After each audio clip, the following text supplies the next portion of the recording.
तुम्हारा निष्काम होके दिन रात गाओ, निष्काम होके दिन रात गाओ, हे नाथ नारायण वासुदेवा, श्री कृष्ण गोविंद हरे मुरारे, हे नाथ नारायण वासुदेवा।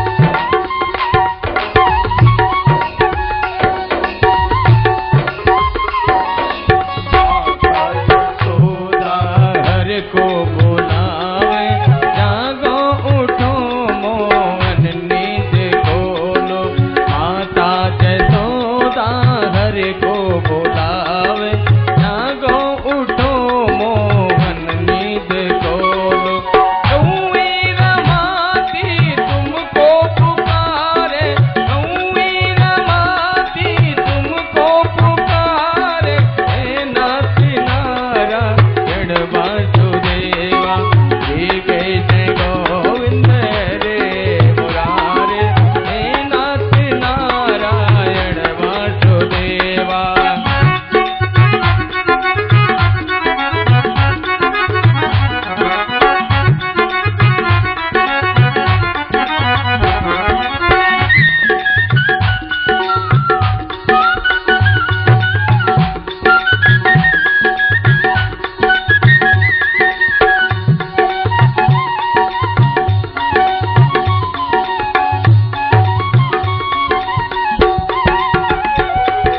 देहांत काले तुम सामुरे हो, मुरली बजाते मन को लुभाते, देहांत काले तुम सामुरे हो, मुरली बजाते मन को लुभाते, यही गीत गाते मैं निज प्राण त्यागूं, यही गीत गाते मैं निज प्राण त्यागूं, हे नाथ नारायण वासुदेवा, श्री कृष्ण गोविंद हरे मुरारे, हे नाथ नारायण वासुदेवा, श्री कृष्ण गोविंद हरे मुरारे।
जय हो श्री हनुमंत बलवंत महाराज की जय हो। Mike mike mike. जय जय श्री राधे जय जय श्री राधे जय जय श्री राधे श्याम। परम आराध्य प्रातः स्मरणी जगत नियंता जगत के परम कारण कारक आनंद कंद मुरली मनोवर यशोदा माता के परमलाल कंस के काल भक्तों के प्रतिपाल ऐसे नंद नंदन भगवान प्रभु श्री बालकृष्ण लाल की महती कृपा से श्रीधाम वृंदावन की धरती पर आयोजित यह आयोजन जिसके परम आयोजक श्री प्रभात जी जैन, माता श्रीमती निर्मला देवी जैन, भैया श्री अनिल जी जैन, माता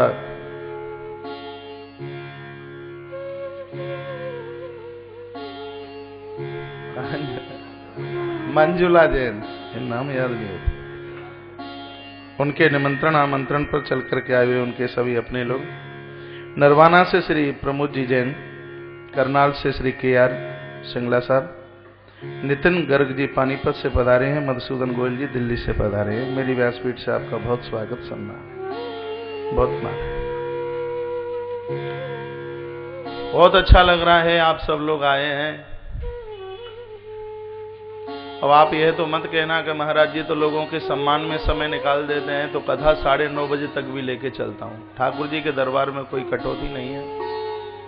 कल तो ऐसा हुआ कि 12 बजे होटलों के, आश्रमों के दरवाजे बंद हो गए, तो लोग तुलसीवन आश्रम में रात को फिर हॉल में सोना पड़ा। वो 12 बजे भी है कोई आने का समय है, लेकिन दरवाजा भी बंद यहाँ के होटलों का हो गया होगा। 10 बजे तक यदि आपने उपस्थिति दर्जित की है तो परमात्मा के दरबार में दरबार आपका जरूर खुला हुआ है दरवाजा। बहुत अच्छा लग रहा था, बढ़िया। यह लग रहा था कि कल तो माताएं और पुरुष ही नहीं है, पूरा परिसर नाच रहा है। मन मयूर मेरा भी नाच रहा था, इतना अच्छा लग रहा था, बढ़िया लग रहा था। बंधुओं, हमारे ट्रस्ट आचार्य कौशिक फाउंडेशन के कोषाध्यक्ष, जैसा कि शास्त्री जी ने बताया, 1.5 साल पहले विराट आयोजन मध्य प्रदेश की धरती पर संस्कार टेलीविजन के माध्यम से उस कथा का अपने आयोजन का आनंद लिया, जिसमें लगभग 13 करोड़ पार्थिव शिवलिंग रुद्र पिंडियों का निर्माण हुआ।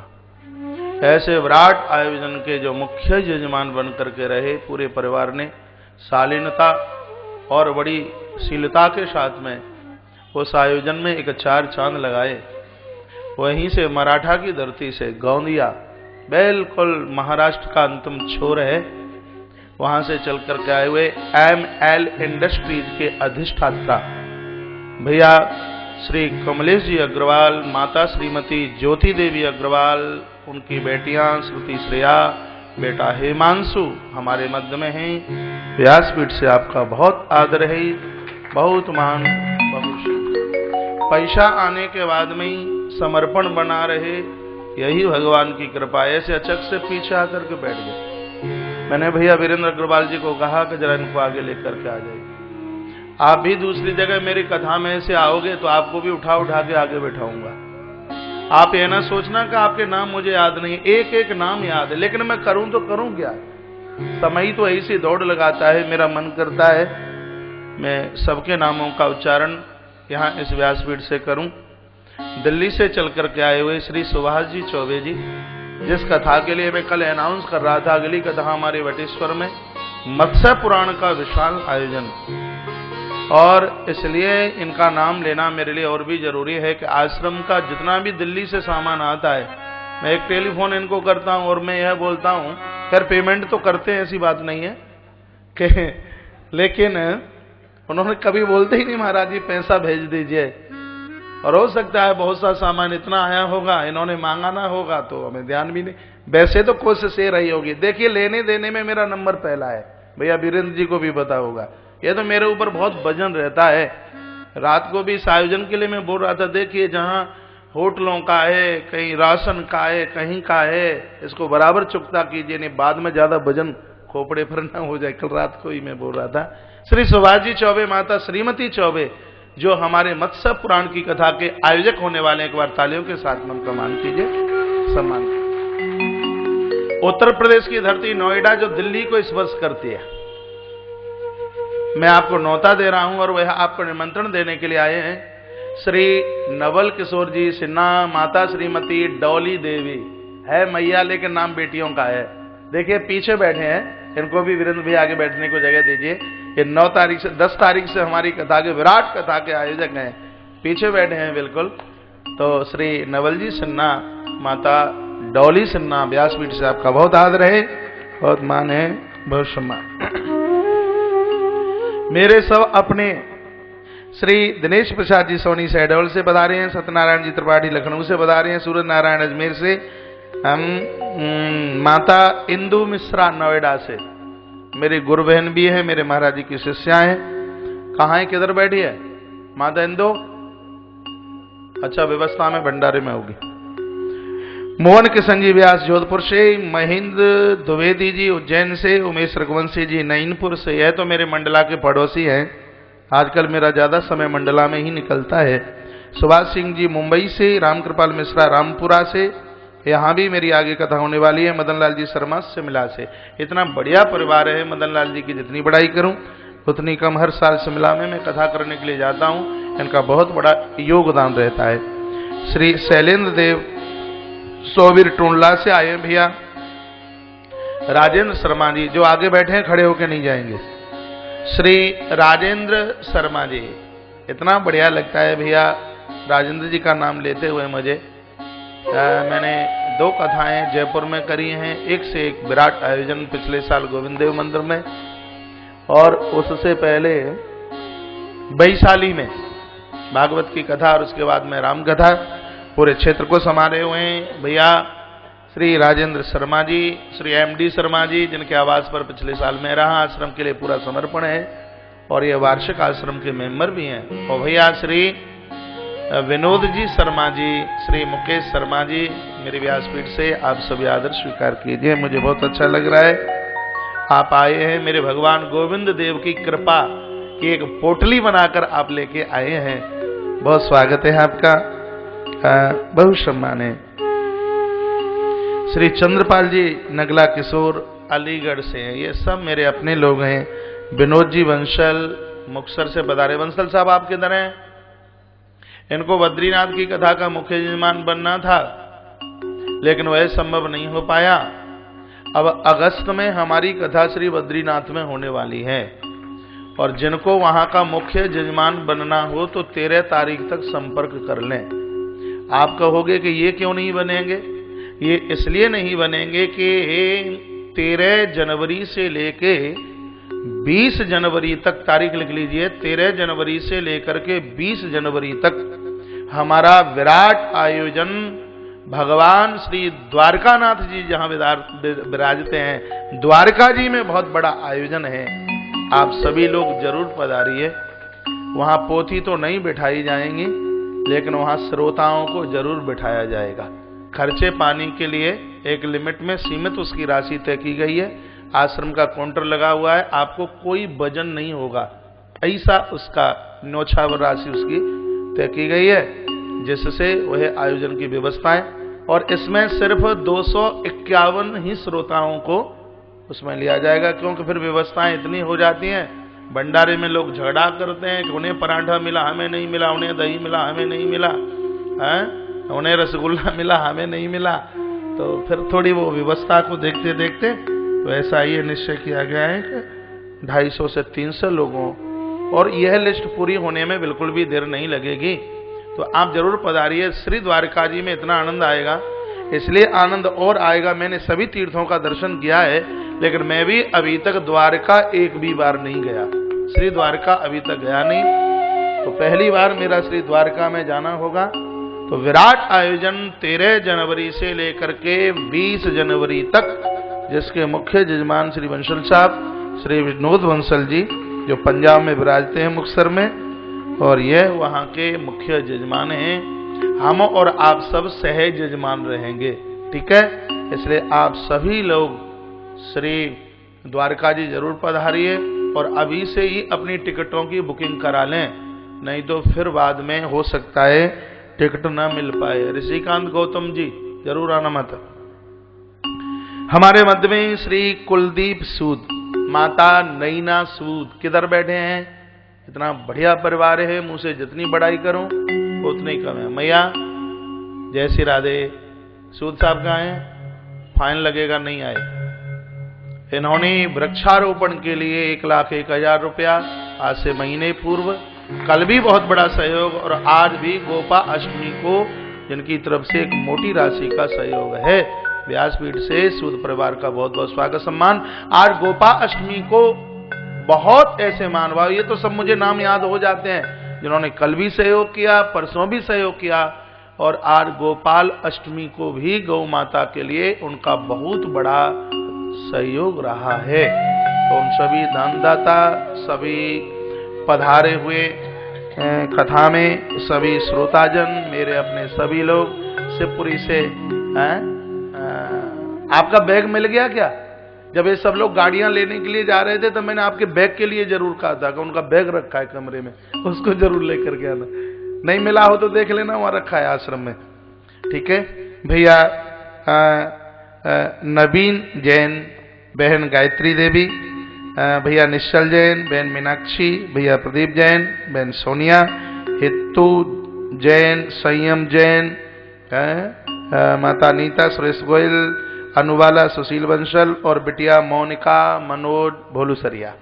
आप सभी लोगों का बहुत आदर सम्मान मेरी व्यासपीठ के पास में, मेरे संगीतज्ञ बंधु, मेरा आचार्य मंडल और पूज्य महाराज श्री जी कृष्णदास जी महाराज, श्री राधिका दास जी महाराज, श्री निर्जानंद जी महाराज और आप सभी अध्यात्म चैनल से पधारी हुई है पूरी टीम, आप सभी के हृदय में नित्य विराजित होने वाले मैं अपने प्रभु परमात्मा के दर्शन करते हुए आपकी आस्था और भावना को एक बार नहीं करोड़ों करोड़ों बार प्रणम्य भाव से नमित हो दो। हाँ बोलो बंसल। हाँ तैयारी करो, टिकट बनवा लेना जल्दी, 100 लोग लेके आना कम से कम। हाँ प्रभात जैन जी भी बहुत लोग लेके आए, अच्छा लग रहा है।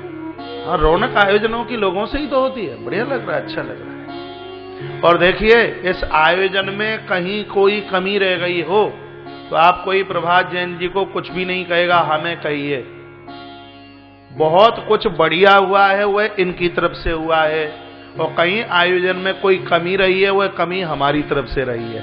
ठीक है, आप मेरे ऊपर छोड़ दीजिए, मैं बिहारी जी के ऊपर छोड़ दूंगा कि तुमने कमी क्यों रखी, और बिहारी जी के ऊपर छोड़ दूंगा तो आप इल्जाम भी नहीं लगाओगे, ये मुझे पक्का पता है। बोलिए बांके बिहारी लाल की जय हो, कृष्ण कन्हैया लाल की जय हो। श्री बोहरा जी टिकट बनवा लेना। ठीक है, ऐसे बहुत हमारे श्रोता हैं जो तो पहुंचेंगे ही, और मैं तो यही कहना चाहूंगा कि आप सभी लोग जरूर पधारें। आइए अब हम कथा की तरफ प्रस्थान करते हैं।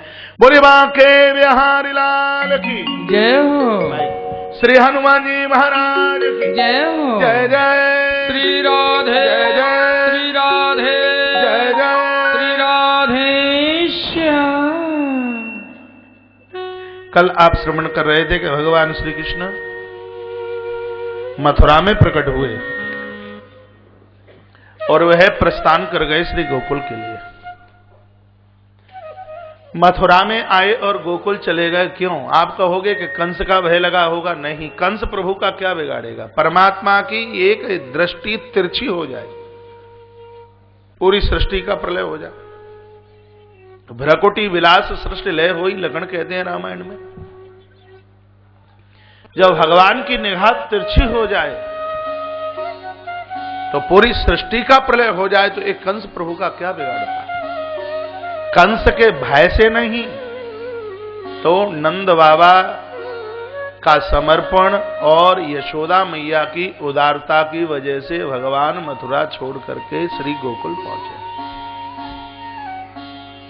आप सब जितने भी इस कथा में बैठे हैं बंधुओं और माताओं, भागवत की कथा सुनकर कृपया माताएं अपने आप को यशोदा और यह देवता लोग कृपया अपने आप को नंद जरूर बनाएं।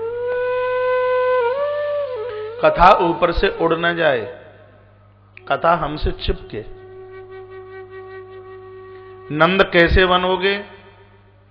सर्वाणी जगतानी आनंदयति यस सह नंद, जो पूरे जगत को आनंद देते हैं उन्हें ही नंद कहते हैं। मुझे संसार का हर महात्मा नंद रूप में दिखाई देता है, क्योंकि ये संत जहां होते हैं वहीं आनंद प्रकट हो जाता है। चलते फिरते यह प्रयाग है, तीर्थ है। साधु जहां हैं वहीं महाराज आनंद उमड़ने लगता है। आप भी जहां पहुंचे वहीं आनंद शुरू हो जाए। जहां आप पहुंचे वहां झगड़ा नहीं, वहां कलह नहीं। कभी कभी तो लोगों को आदत होती है जहां झगड़ा न हो रहा हो तो हमारे पहुंचने से धक्का मुक्की शुरू हो जाती है। थोड़ी सहन शक्ति हो, अपने आप को पूछे कि हमारी वजह से कहीं कलह तो नहीं हो रहा, हमारी वजह से कहीं झगड़ा तो नहीं हो रहा। अपने आप को पूछिए, यदि ऐसा है तो हम अपने आप को बदलें और अपने आप को नंद बनाने की कोशिश करें। आपका मन बने नंद और आपकी बुद्धि बने यशोदा। यशोदा का अर्थ होता है यशम ददाती यशोदा। कार्य करें अपने हाथों से और यश दें दूसरों को, बड़ों को, मान बड़ों को दें। कैसे? यह इतना बड़ा आयोजन हो रहा है, यह ना कहें कि हमने किया है, तो फिर यह किसी की कृपा से हुआ है। गुरुजनों की कृपा, माता पिता की कृपा, यह भगवान की कृपा से यह पूरा हुआ। आप कुछ भी करते हैं उसके ऊपर किसी की कृपा का संपुट लगाएं। आप मानना या मत मानना, इतनी खुशहाली के साथ आप जिंदगी का निर्माण कर रहे हैं, इसके ऊपर किसी का हाथ है, बरदहस्त है, किसी की कृपा है। जैसे मेहंदी में लालिमा नजर नहीं आती, दूध में मक्खन नजर नहीं आता, उसी प्रकार से संसार के चक्षुओं से वह कृपा नजर आती नहीं है। नहीं तो आप श्री वृंदावन में बैठे हैं तो किसी की कृपा से बैठे हैं। बढ़िया संभ्रांत परिवार में आपने जन्म लिया है, किसी की कृपा से लिया है। उस कृपा को न भूलना। प्रभु की कृपा भजेहु सब काजू, जन्म हमार सुफल भा। जो हो रहा है भगवान की कृपा से। पहले भी मैंने बोला है, मेरा आपकी कृपा से सब काम हो रहा है। करता है मेरा कन्हैया, बस मेरा नाम हो रहा है। दो माताएं सो रही हैं, जरा बगल वाली दीदी जगा दे।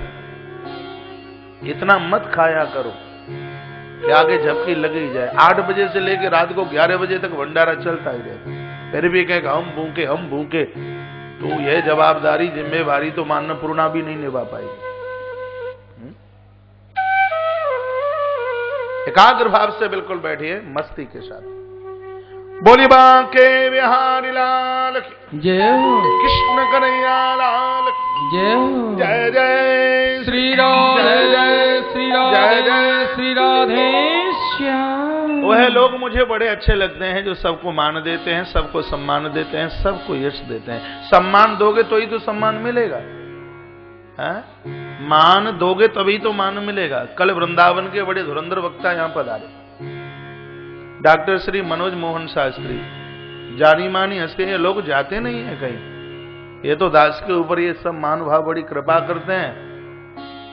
बोल रहे थे कि आधा घंटा तो हम गाड़ी में बैठ करके वारी कथा सुनते रहे, कहीं जाना था इसलिए पहुंच गए। प्रातः ही 5:45 बजे उनका फोन आ गया। कहा महाराज जी बड़ा आनंद आया और इतना अच्छा लगा है, इतना बढ़िया लगा है, आप जैसे श्रोता तो देखने को नहीं मिलते। मैंने कहा क्या हुआ? ऐसे चिपक के बैठे थे कि लग ही नहीं रहा था कि हाड़ मांस का पुतला है। तो फिर का पाषाण की प्रतिमा स्थापित कर दी गई है। तो बोल रहे थे कि मुझे तो कहीं जाना था लेकिन मध्य में से आने का मन नहीं कर रहा था। कहा आपने इतना सम्मान दिया। वो मुझे बोल रहे आपने इतना सम्मान दिया। मैंने कहा जो सम्मान देने के लायक होते हैं उन्हें तो सम्मान मिलता ही है। हम तो आपके ऋणी हैं कि आपने हमारे परिसर में आकर के हमारे आयोजन की रौनक बढ़ाई है। रौनक वो कहते हैं कोई इतना देता नहीं सम्मान। मैंने कहा कोई नहीं देता हो लेकिन मेरे गुरुजी जरूर सम्मान देते हैं। दुनिया में एक इकलौता ऐसा संत है मेरे महाराज जी पूज्य स्वामी श्री अवधेशानंद गिरि जी महाराज। कोई भी उनके परिसर में पहुंचता है हृदय खोल करके वह सम्मान देते हैं। तो आप सबको पता है कि चूहे का बेटा क्या करेगा? बिल ही तो खो देगा। जो हमारे महाराज जी ने किया वह हम कर रहे हैं। जब हमने अपनों से सीखा है हम वही तो करेंगे। जब मेरे महाराज जी सम्मान सबको देते हैं, यदि मैं ना ऐसा करूं तो मेरे गुरुजी की बदनामी नहीं हो जाएगी? बेटा वही तो करेगा जिसमें ऊंचाई उसके बाप की है, उसके पिता की है। तो चेला भी तो वही करेगा जिसमें विशेषता उनके गुरुजनों की है। तो माता यशोदा वो है जो सबको मान देती है, सबको सम्मान देती है। और प्रभु प्रेमी जनों, जब आप सबको मान देना शुरू कर दोगे, जिस समय आप सबको आनंद देना शुरू कर दोगे, उसी समय आपका हृदय गोकुल बन जाएगा। और जिस समय आपका हृदय गोकुल बन जाएगा, उस समय मेरे प्यारे कृष्ण को बुलाना नहीं पड़ेगा। भगवान बिना बुलाए आपके हृदय रूपी गोकुल में आकर के विराजित हो जाएंगे। तो आज 5वें दिन की है कथा सुनकर बंधुओं और माताओं, अपने आप को नंद और यशोदा बना दीजिए। यह भागवत के 4 नाम मुझे इतने प्यारे लगते हैं, वसुदेव, देवकी, नंद और यशोदा। चारों नामों में दकार है, दा शब्द है। चारों नामों में दा है। क्या विशेषता? यशोदा में दा, नंद में दा, देवकी में दा, वसुदेव जी महाराज में भी दा। दा का मतलब है जिसने जीवन में देना सीखा है, दकार। आप दीजिए, भगवान को बुलाना नहीं पड़ेगा, भगवान स्वयं आपके यहां चल करके आ जाए। भगवान श्री कृष्ण परमात्मा है। इनको प्राप्त करने के बाद में संसार में कुछ ऐसा बकाया नहीं बचता जिसको प्राप्त करने के लिए हम दौड़ लगाएं। यदि कोई नारायण के यहां पुजारी बैठे हों तो बुरा न मानना, मेरा कृष्ण तो नारायण से भी बड़ा है। गर्गाचार्य जी जब भगवान का नाम संस्कार कर रहे थे तो एक शब्द लिखा है वहां के, नारायण समई गुणई। हे यशोदा, तेरे बच्चे में नारायण जैसे गुण हैं। और वृंदावन के संतों को इतना बुरा लगा, गर्गाचार्य जी से लड़ने को तैयार हो गए। कहा, ये तुमने क्या कह दिया? हमारे कन्हैया में नारायण जैसे गुण हैं? कि तुम्हारे नारायण में हमारे कन्हैया जैसे गुण हैं।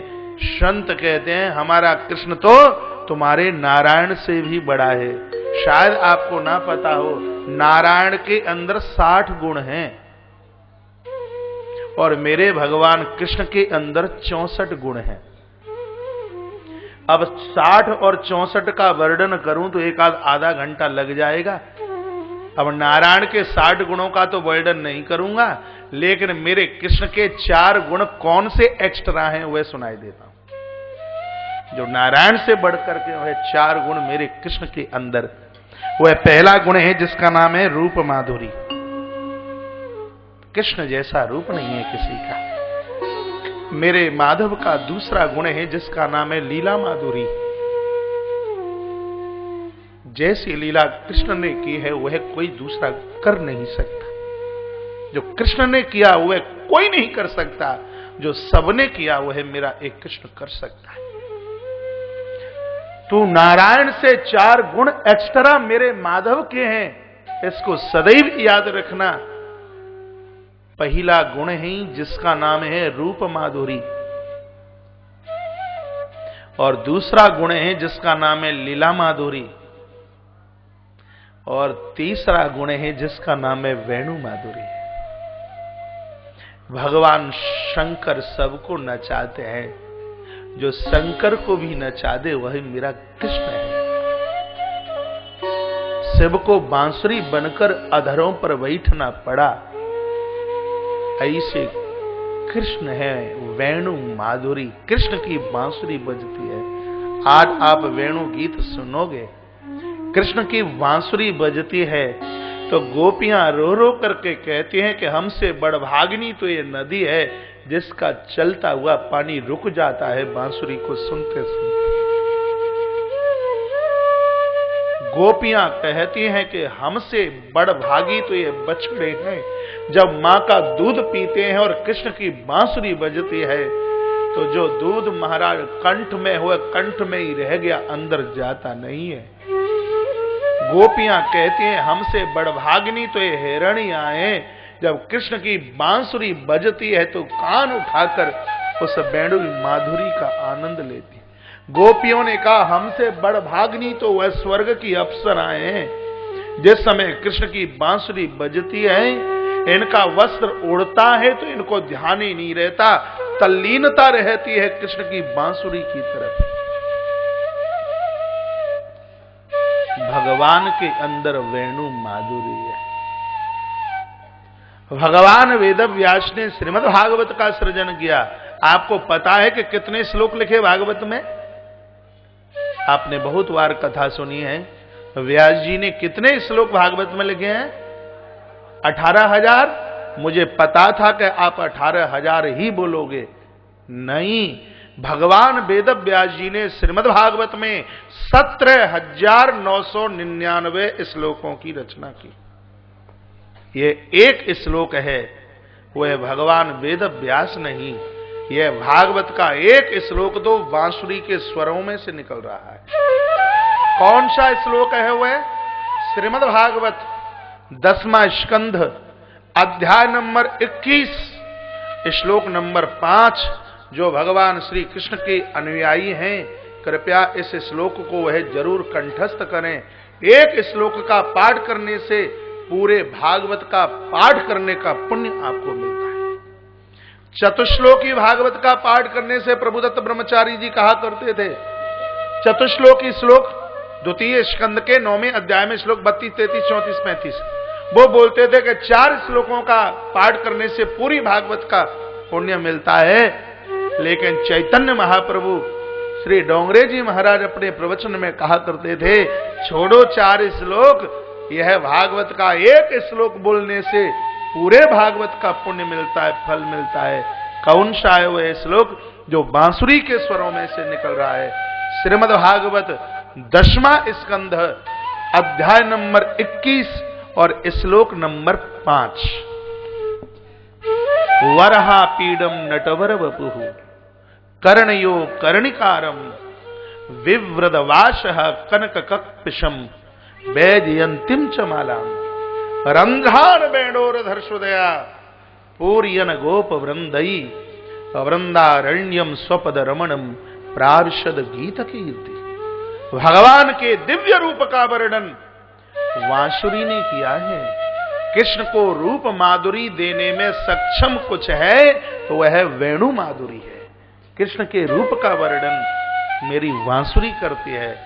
तो भगवान का एक्स्ट्रा 60 से एक्स्ट्रा गुण 61वां कौन सा है? रूप माधुरी। 62वां कौन सा है? भूल गए, अभी तो बताया, लीला माधुरी। और 63वां कौन सा है? वेणु माधुरी।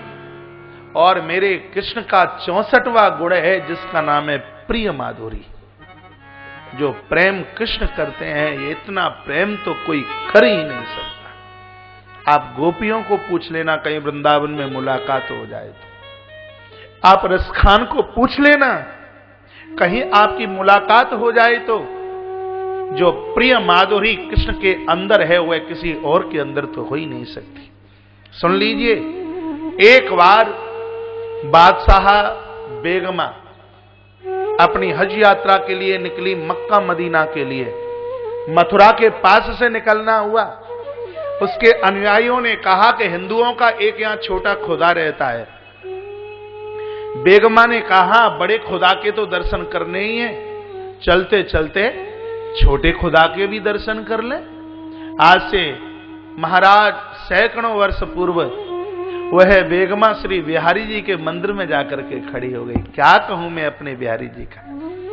बांके बिहारी जी महाराज के दरबार में खड़ी हुई लोग नाच रहे थे, नृत्य कर रहे थे। इसने भगवान के दिव्य उस रूप को देखा है। तल्लीनता के साथ टकटकी लगा करके यह देखती रह गई। यह सोचती है कि यह अंदर बैठा है, बाहर आकर मुझसे बात क्यों नहीं करता। पहली बार किसी मंदिर में आई तो उसको तो यह लगा कि यह साकार भाव से यह बात करता होगा। 4 पंक्तियां मैं लिख के लाया हूं। क्या बोली है उस दरबार में, क्या बोली है उस दरबार में बेगमा। बेगमा कहती है, सुनो दिल जानी हमारे दिल की कहानी, सुनो दिल जानी हमारे दिल की कहानी, तेरे पास बिकानी बदनामी को सहूंगी, तेरी पूजा ठानी नवाज भुलानी, छोड़ के कलमा कुरान तेरे गुणों को गहूंगी, सांवरो सलोना सरताज तुरेदार तेरे नेह दाग में प्यारे, निदगा होके रहूंगी। नंद के फरजंद कुर्बान तेरी सांवरी सूरत पर, तेरे साथ प्यारे हिंदुआनी बन के रहूंगी। तेरे साथ प्यारे हिंदुआनी बन के रहूंगी। बेगमा रो पड़ी, कहा कृष्ण मुझे तो शायद ऐसा लगता है कि तू सिर्फ हिंदुओं का है। यदि मुझे यह पता होता कि तू हिंदुओं का है तो तेरे दरबार में मैं इस्लामी बनकर नहीं, मैं तेरे दरबार में हिंदुआनी बनकर के चल के आती। आप सत्य मानना, भगवान छोटे बच्चे का रूप धारण करके आए और बेगमा की उंगली आकर के पकड़ ली और कहा माता मैं किसी धर्म का नहीं, मैं तो जिसके अंदर भक्ति और भाव है मैं उसका हूं। मंदिर की दीवारें बोल रही थी यही तो कृष्ण की प्रिय माधुरी है, यही तो कृष्ण की प्रेम माधुरी है। जिसको प्रेम कृष्ण करते हैं बंधुओं उसको छोड़ते नहीं। वह बेगमा फिर वृंदावन छोड़ के गई नहीं। अनुयायियों ने कहा इतनी देर हो गई, मक्का मदीना जाना है बड़े खुदा के दर्शन के लिए, कितनी देर में चलोगी? रो पड़ी बेगमा और कह दिया कि दिल्ली राजा को जाकर के बोल देना कि अब हमें छोटा खुदा मिल गया है तो हमें किसी बड़े खुदा की जरूरत नहीं है, हमारा काम तो इसी से हो गया। ऐसी भगवान का 64वां गुण कौन सा है? प्रेम माधुरी। समझ रहे हैं? एक बार पुनः बात को दोहराना चाहूंगा। सबसे पहला क्या निवेदन किया? रूप माधुरी, दूसरा लीला माधुरी, तीसरा वेणु माधुरी और चौथा क्या है? प्रेम माधुरी। प्रेम ऐसे मेरे भगवान हैं, ऐसे मेरे प्रभु हैं। कल आप सुन रहे थे मथुरा के कारागृह में प्रकट हुए। देखिए आप कथाओं को जितनी बार सुनोगे उतनी बार तुमको नहीं लगेगी। यह कथा मेरी 600 के ऊपर कथा होगी, लेकिन मुझे लग रहा है कि आज मेरा मन कर रहा था, मुझे लगता है कि यह बात शायद मैंने पहली बार कथा में बोली हो। वो तो जितनी बार कथाओं में आपको नवीन सा नया सा लगेगा। अभी मैं बड़ी पीछे कथा बड़ी कथा करके कानपुर में कथा करके आए। मुझे लगता है नहीं मैंने बोला, गंगानगर में नहीं बोला, अबोर में नहीं बोला, राजेंद्र भैया मैंने जयपुर में भी नहीं बोला। मुझे लगता है तो अच्छा लग रहा है। नारायण से भी मेरे कृष्ण के अंदर 4 गुण एक्स्ट्रा हैं। जो कृष्ण है वह तो कोई नहीं। प्रभु आए मथुरा, चले गए गोकुल। गोकुल में एक बेटी आई हुई, मथुरा चली आई है। दोनों की अदला बदली हुई है। क्यों? बेटी मथुरा क्यों आई, बेटा गोकुल क्यों चला गया? क्योंकि बेटी माया का रूप है, माया, और यह बालक ब्रह्म का, परमात्मा का रूप है। गोकुल के लोग हैं भक्त, भक्तों को माया नहीं भगवान चाहिए। आपको ध्यान है एक दिन मैं प्रवचन में बोल रहा था ब्रह्मेति, परमात्मेति और भगवानेति। लोग भगवान को ब्रह्म के नाम से, परमात्मा के नाम से और भगवान के नाम से जानते हैं। तो श्री ब्रज में ब्रह्म की वैल्यू नहीं है, श्री ब्रज में परमात्मा की वैल्यू नहीं है, श्री ब्रज में भगवान की वैल्यू है। भगवान या 4 हाथ वाले को नहीं कहा, 4 हाथ वाला अच्छा अटपटा सा नहीं लगता। यहाँ के संत बोलते हैं हमें तो 2 ही हाथ वाला बढ़िया लगता है। भगवानेति। तो गोकुल के लोगों को माया नहीं भगवान चाहिए, और मथुरा के लोग अहंकारी हैं, अभिमानियों को भगवान नहीं, उनको माया, नोटों के थैले चाहिए। भगवान आए उस समय मथुरा के लोग सो रहे थे, और वह बालिका आई उस समय गोकुल के लोग सो रहे थे। तो माया ने सोचा कि इनको मेरी जरूरत नहीं है, चले जाएं, और भगवान ने सोचा कि मथुरा के लोगों को मेरी जरूरत नहीं है, इसलिए हम यहां से चले जाएं। पुनः निवेदन करना चाहूंगा, अभिमानियों को भगवान की जरूरत नहीं, माया की जरूरत है, और भक्तों को माया की नहीं भगवान की आवश्यकता है। इसलिए दोनों में अदला बदली हो गई। माया आ गई मथुरा और भगवान चले गए गोकुल। जब कल भगवान प्रकट हुए इतना आनंद आ रहा था, मन ही नहीं कर रहा था कि कोई धागु विराम दे दे। तमद्भुतम बालक अम्बुज क्षणम, बड़ा अद्भुत बालक है। भगवान सुखदेव ने कहा अद्भुत बालक, तम अद्भुतम बालक, क्या अद्भुत है, क्या अद्भुतता इस बालक के अंदर है। दुनिया के बच्चों का जन्म होता है तो उसकी आंखें बंद होती हैं, लेकिन ये भगवान प्रकट हुए हैं तो कमल की फूल की तरह आंखें खुली हुई थी, इसलिए तम अद्भुतम बालक इसलिए अद्भुत है। यह बालक इसलिए भी अद्भुत है कि भादों की कृष्ण पक्षता में आपको रात में चांदनी रात नजर नहीं आएगी, आपको चंदा खिलता नजर नहीं आएगा। लेकिन हमारे सरकार पधार रहे थे तब आकाश में चंद्रमा नृत्य कर रहा था, इसलिए यह बालक अद्भुत है। यह बालक इसलिए भी अद्भुत है कि सूर्य अस्त होने के बाद कभी आपको कमल खिलता हुआ नजर नहीं आएगा। सूर्य अस्त हो जाए कमल की पंखुड़ी बंद है, यह विशेषता है कमल की। सूर्य अस्त होने के बाद उसकी पंखुड़ी बंद हो जाती है, कमल खिलता नहीं। लेकिन जब मेरे सरकार पधार रहे थे तो बंधुओं चंद्रवंश के सरोवर में बंधुओं यह कमल आधी रात को भी खिल रहे थे, इसलिए यह बालक अपने आप में अद्भुत है। तीसरी बात यह है कि संसार के बच्चों का जन्म होता है तो बच्चे जन्म पर रोते हैं, लेकिन सरकार पधारे तो ये मुस्कुरा रहे थे, इसलिए बालक अद्भुत है। और अगली बात यह है कि बालक इसलिए भी अद्भुत है कि संसार के बच्चों का जन्म होता है तो वह 2 हाथ वाले आते हैं, लेकिन तम अद्भुतम बालक जब यह बालक आकर के जन्म लेता है तो महाराज यह 4 हाथ चतुर्भुजम शब्द लिखा है, 4 हाथ वाला बन के आया, इसलिए बालक अद्भुत है। अथवा यह बालक इसलिए भी अद्भुत है, संसार के बच्चों का जन्म होता है तो हाथ खाली होते हैं, लेकिन इस बालक का जन्म हुआ है तो हाथ खाली नहीं, 4 हाथों में 4 चीजें। क्या क्या है? शंख गदार युधा युधम शब्द लिखा है। 4 हाथ में 4 चीजें, एक हाथ में है शंख, एक में है चक्र, एक में है कौमुदी गदा और चौथे हाथ में है पद्म यानी कमल।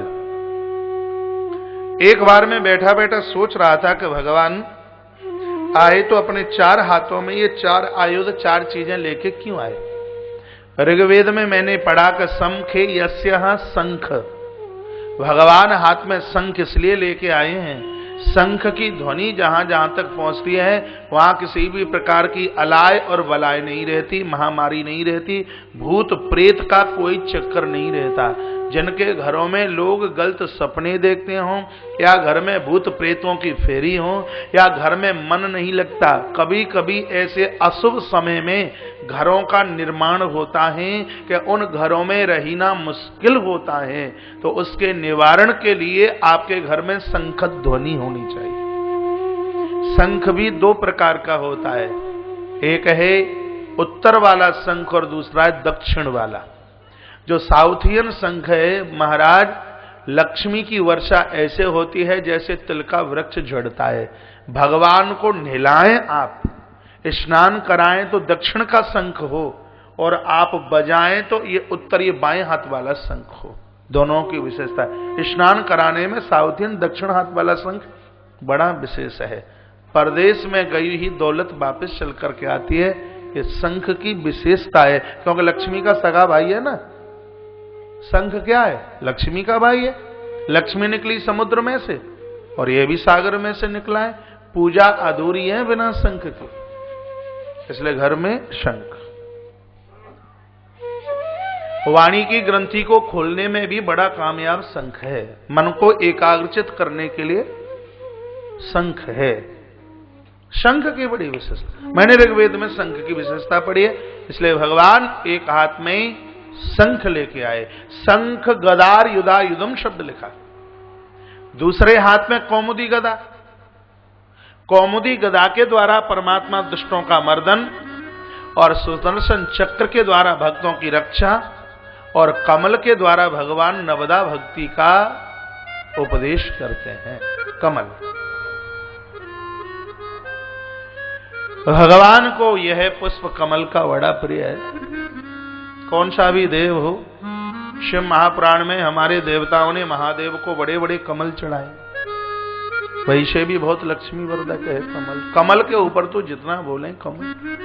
कमल का जन्म कीचड़े से होता है, कीचड़ से होता है, लेकिन कीचड़ की कोई बूंद इसको छू नहीं सकती। हम भी संसार के गर्त में पैदा हुए हैं, तो वासना की कोई बूंद हमारी पवित्र इंद्रियों को ना छू पाए। कमल की विशेषता है, कमल है। 4 हाथ में भगवान 4 चीजें लेके आए हैं। भगवान 4 हाथ वाले क्यों बने? परमात्मा कहते हैं ये मेरे 4 हाथ 4 अवस्थाएं, जागृति, स्वप्न, सुषुप्ति और तुरिया। मेरे 4 हाथ 4 पुरुषार्थ हैं, धर्म, अर्थ, काम और मोक्ष। मेरे 4 हाथ 4 वेद हैं, सामवेद, अथर्ववेद, यजुर्वेद और ऋग्वेद। परमात्मा ने यह कहा जगत को कि ईश्वर के धाम तक पहुंचना है तो वेदों का सहारा लीजिए। वेद का अर्थ होता है ब्रह्मम जानाति वेद, जो ईश्वर की जानकारी कराए बस उसी का नाम वेद है। आज व्यक्ति क्यों परेशान है? क्योंकि वह वेदों का स्वाध्याय नहीं करता। महाराज, वेदों का पढ़ने का अधिकार स्वच्छता और पावन और पवित्रता से आप उसका अनुमोदन कीजिए। भटका हुआ व्यक्ति अपने राह को प्राप्त होगा। पूरे वास्तु का वर्णन वेदों में है, पूरे वास्तु का वर्णन वेदों में है, पूरी साकार पूजा का वर्णन वेद में है। यजुर्वेद के 2 भाग हैं, शुक्ल और कृष्ण। यजुर्वेद को 2 भागों में बांटा गया, लेकिन क्या कर्मकांड की विशेषता का वर्णन किया गया है? यजुर्वेद के भूमंडल के 90वें अध्याय में क्या स्वस्ति वाचन का वर्णन और क्या उसकी विशेषता। आप एक मंत्र बोलते स्वस्थ न इंद्रो वृदस्रवाहा, महाराज उसकी व्याख्या आप देखिए। यजुर्वेद भूमंडल 90वें अध्याय में स्वस्थ वाचन के व्याख्यान का वर्णन। हमारे वेदों में तो बहुत कुछ भरा पड़ा है।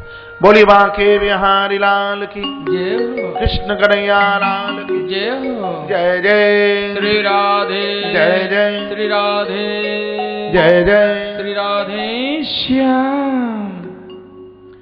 इसलिए भगवान 4 हाथ वाले बनकर के आए, लेकिन जब इनको गोकुल जाना था तो ये 2 हाथ वाले बन गए। भगवान तो गोकुल पहुंच गए और वहां से बेटी को मथुरा लाया गया। जो ही श्री वसुदेव जी महाराज ने कारागृह में प्रवेश किया तो हथकड़ी बेड़ी हाथों में गिर गई। दरवाजे जो खुले थे वे बंद हो गए। कल बालक आया तो दरवाजे अपने आप यूं खुल रहे थे, यूं हथकड़ी बेड़ी टूट टूट के नीचे गिर रही थी। और बालका आई तो ताले पड़ गए हाथ पांव में। ऐसा क्यों? ये समझने लायक बात है। बालक है ब्रह्म, बालिका है माया।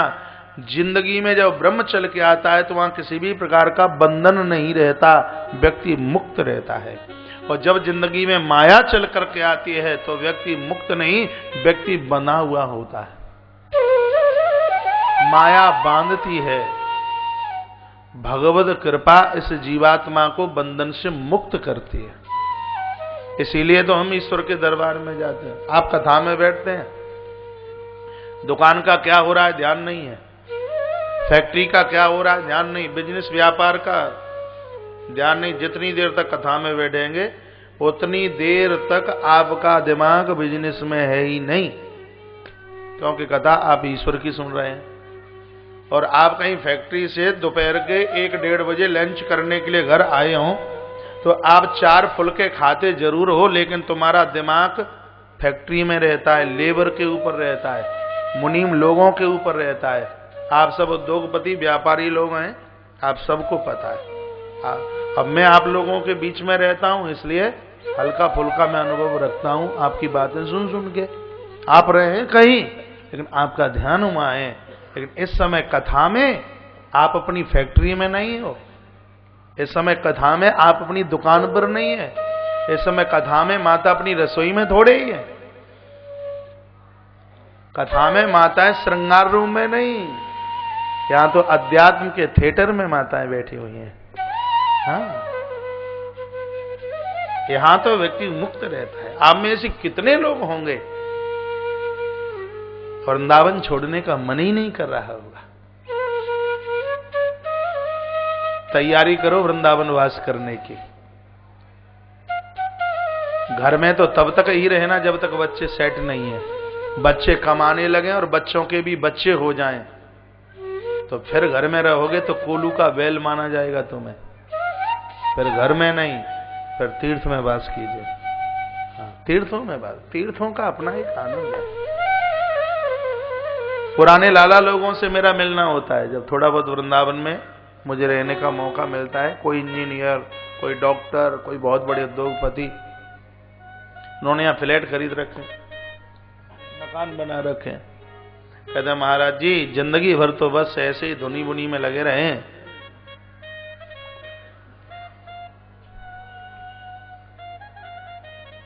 गोरेदाव जी से पूज्य महाराज श्री जी का आगमन हुआ है, तालियों के साथ मान कीजिए।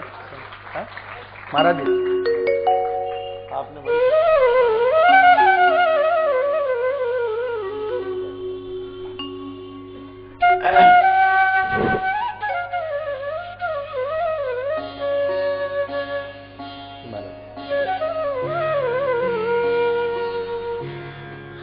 वृंदावन में बड़े तपस्वी संत है। भगवान के नाम के बिना तो यह सांस भी नहीं ले सकते। श्री धाम वृंदावन में 2 आश्रम बहुत बड़े हैं,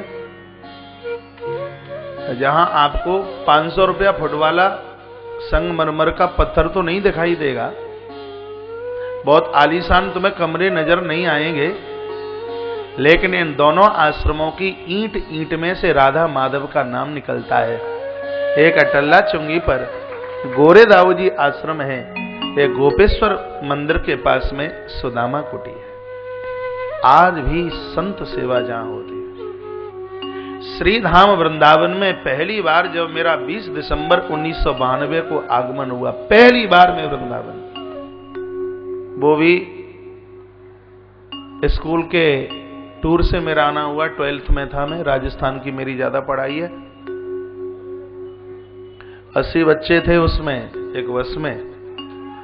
पहली बार मैंने महाराज जी गोरेदाव जी के ठीक सामने श्री डोंगरे जी महाराज के परम शिष्य श्री कमलेश जी महाराज, पूज्य कमलेश जी महाराज का भावी प्रवचन चल रहा था, उद्धव गोपी संवाद। कथा तो 10 ही मिनट सुनने को मिली। कभी हम भी सोचते थे गणित इतनी बढ़िया थी कि 100 में से 99, 99.5 नंबर, यह तो अभिमान रखता हूं मैं। हाँ। कभी सोचते थे कि इंजीनियर बनना है, लेकिन बनेंगे तो वो जो परमात्मा बनाएगा। जैसे आप पंडाल में बैठे हैं, उम्र तो ज्यादा नहीं हुआ करती थी, 16 साल रही होगी, 15.5 साल। गले में टाई बंधी, अपने सूट बूट में, बिल्कुल जो अपने स्कूल की यूनिफॉर्म होती है। मुझे नहीं लगता कि हजारों लोगों में कोई ऐसा हो उद्धव गोपी संवाद में जिसकी आंख में आंसू न, रोम रोम कांप गया। जीवन यह है, जिंदगी यह है,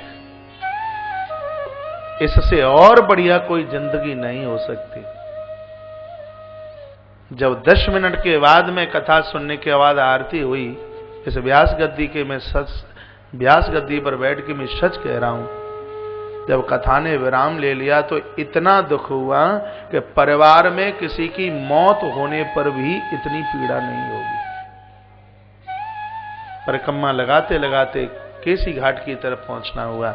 जगन्नाथ घाट मंदिर के अधिष्ठाता जो आज शरीर से नहीं है, पूज्य महाराज श्री जी ईश्वरपुरी जी महाराज, कोई अपनी संतान को इतना लाड नहीं करेगा जो कृपा महाराज जी ने की है।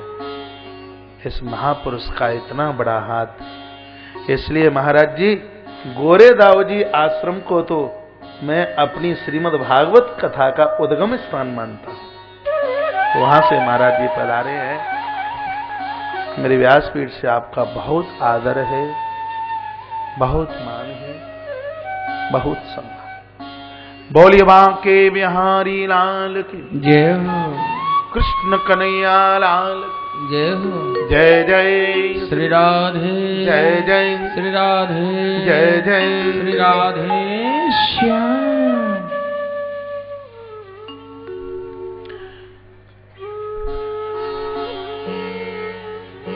कथा चल रही थी, जहां ब्रह्म है वहां मुक्ति है और जहां माया है वही बंधन। आप श्री वृंदावन में आए हैं, ये भक्ति का क्षेत्र है। 3-4 दिन पहले श्री राम मुदगल जी, पूज्य आचार्य श्री जी का आगमन हुआ। उन्होंने कहा भक्ति के बिना ज्ञान अपांग है और ज्ञान के बिना भक्ति अंधी है। कृष्ण ने यह सिद्ध करके बता दिया। पुराणों में 2 भक्त ऐसे हैं कि एक के अंदर भक्ति नहीं है और एक के अंदर ज्ञान नहीं है। तो भगवान कृष्ण ने एक को भक्ति दी और एक को ज्ञान दिया। इस सरकार के दरबार में आओगे तो वह आपको अधूरा नहीं रहने देगा। जिसकी जरूरत आपको है उसकी पूर्ति मेरा भगवान जरूर करेगा। कौन से वह 2 भक्त हैं जहां भगवान कृष्ण ने पूर्ति किया है? उद्धव के पास ज्ञान नहीं, उद्धव के पास भक्ति नहीं, ज्ञान है। तो उद्धव को वृंदावन पहुंचाकर गोपियों के पास उद्धव को तो भक्ति से पूर्ण किया, लेकिन अर्जुन के पास में भक्ति तो है, ज्ञान नहीं। तो कुरुक्षेत्र के अखाड़े में खड़े होकर 18 अध्याय गीता के भगवान श्री कृष्ण ने अर्जुन को परोस दिया। कृष्ण ने अर्जुन को ज्ञान दिया और उद्धव को भक्ति दी। इसका मतलब यह है कि हमें ज्ञान भी चाहिए और हमें सीधा वृंदावन भक्ति का परम क्षेत्र है।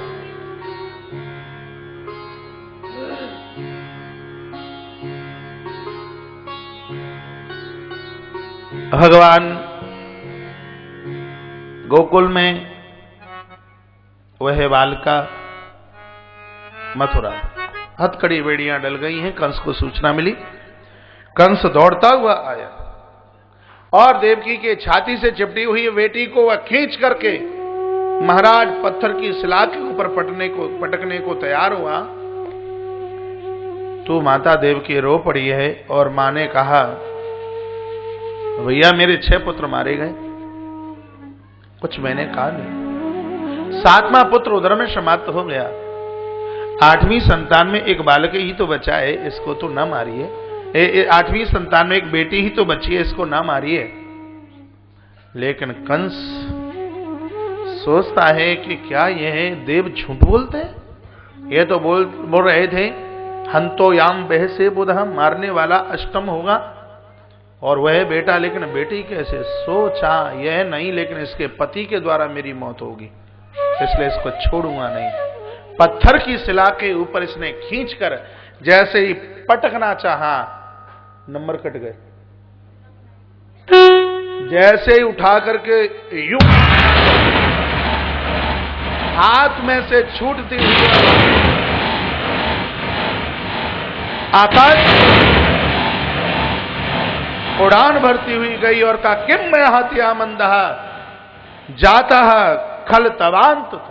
अरे दोष पापी कश, तो मुझे क्या मारेगा? तुझे मारने वाला ब्रजमंडल में पैदा हो चुका है, तुझे मारने वाला ब्रजमंडल में पैदा हो चुका है। माता जगदम्बा भगवती का यह रूप जिस स्थान पर गिरा वह स्थान माता बिंदवासिनी के नाम से जाना गया।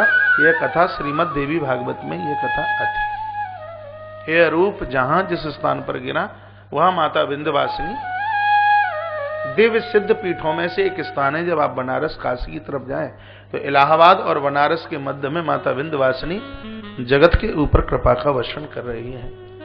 कंस घबरा गया कि मैंने अपनी मौत को जीतने के लिए इतने उपाय खोजे और फिर भी मेरा काल शाश्वत है। काल को हथियारों से नहीं मारा जा सकता, काल को भजन से मारा जाएगा। कथा के पहले या दूसरे दिन आप सुन रहे थे समीक के गले में मरा हुआ सांप है, परीक्षित के श्राप में जिंदा तक्षक है। दोनों सांप ही तो है। अंतर देखिए दोनों का, एक मरा है और एक जीवित है। सांप मृत्यु का रूप है गृहस्थियों के जीवन में मौत जिंदी है और इन बाबाजियों के जीवन में मौत तो है, लेकिन वह मौत जिंदी नहीं, वह मौत मरी हुई है। इसलिए बाबा जी के कंठ में मरा हुआ सांप है। ये अपने भजन से मौत को भी मौत के घाट उतार देते हैं। मृत्यु कांपती है महापुरुषों के सामने, मृत्यु की एक नहीं चलती। ध्रुव जी महाराज के सामने मृत्युदेव कैसे थर थर कांप रहे थे। अपनो चरण रख दे सो हमू न्याले जाए।